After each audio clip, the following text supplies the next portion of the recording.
વિસ્તારમાં શોપિંગ સેન્ટરમાં એક એક્સિસ એનું એટીએમ આવેલું હતું. આ એટીએમ સેન્ટર ખાતે રાતના સમયે બે વ્યક્તિઓએ તેને તોડી અને તેમાંથી ચોરી કરવાનો પ્રયાસ કર્યો હતો. જે બાબતે તરત જ જે એટીએમ કંટ્રોલ રૂમ હોય છે ત્યાં સિગ્નલ ગયું હતું અને એ આધારે તેઓએ સુરત શહેર પોલીસ કંટ્રોલ રૂમમાં આ બાબતે જાણ કરી હતી.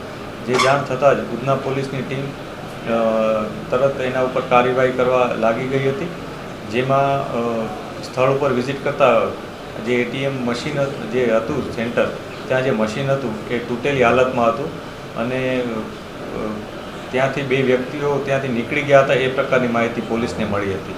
પોલીસે આ બાબતે તપાસ કરતાં બે અજાણ્યા ઈસમોની તપાસ શરૂ કરી હતી, જેમાં આગળ જઈને સફળતા મળી હતી. આ બે ઈસમો છે એમાં એકનું નામ શોએબ કાદર શેખ છે, જ્યારે એકનું નામ હુસૈન આરિફુદ્દીન મોમીન છે. આ બંને વ્યક્તિઓ આ ઘટનામાં સામેલ હતા. બંનેના સીસીટીવી ફૂટેજ પણ પોલીસને મળ્યા હતા. આ બંને આ પ્રકારની ચોરી કરવાનો પ્રયાસ કર્યો હતો, જેમાં નુકસાન પણ કર્યું હતું, જેથી પોલીસે આ બાબતે ગુનો નોંધ્યો હતો.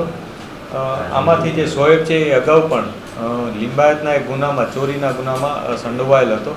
પોલીસે આ બંને વ્યક્તિઓ પાસેથી 40,000નો મુદ્દામાલ જમા લીધો છે, જેમાં એક સ્ક્રૂડ્રાઈવર અને લોખંડની છીણી પણ છે અને એક મોટરસાઇકલ કે જે તેઓ ગુનાના કામે વાપરેલું હતું.